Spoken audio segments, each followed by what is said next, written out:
بسم اللہ الرحمن الرحیم۔ السلام علیکم۔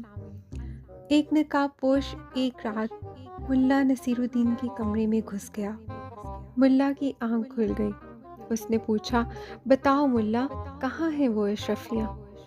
ملا نے مسکراتے ہوئے کہا، وہ کمرے میں چھپا رکھی ہیں، وہ لے جانا، مجھے بادشاہ اور دے دے گا، تمہارا بھلا ہو جائے گا۔ نقاب پوش خوش ہو گیا، پھر جلدی سے بتاؤ کہاں ہے؟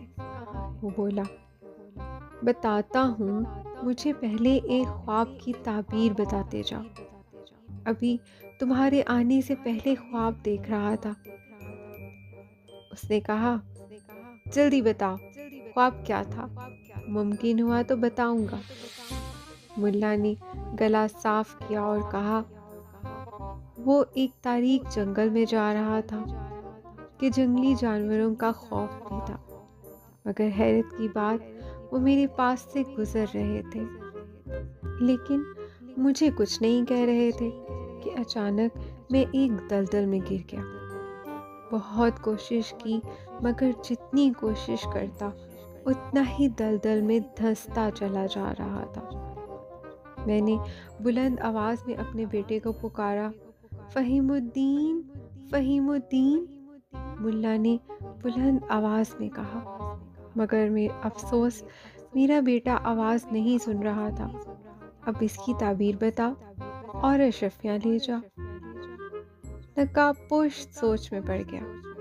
اتنی دیر میں ملا کا بیٹا دروازہ کھول کر اندر آیا اور پوچھا، کیا بات ہے والد محترم؟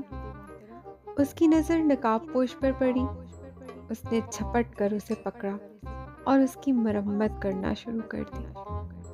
آخر کار ملا نے اس کی جان چھڑوائی اور کہا کہ اسے کوتوال کے حوالے کرا۔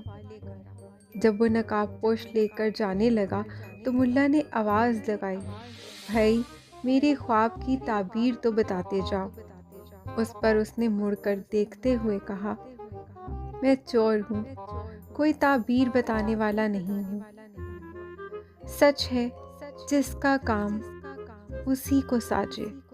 آج میری غلطی نے مجھے پکڑا دیا۔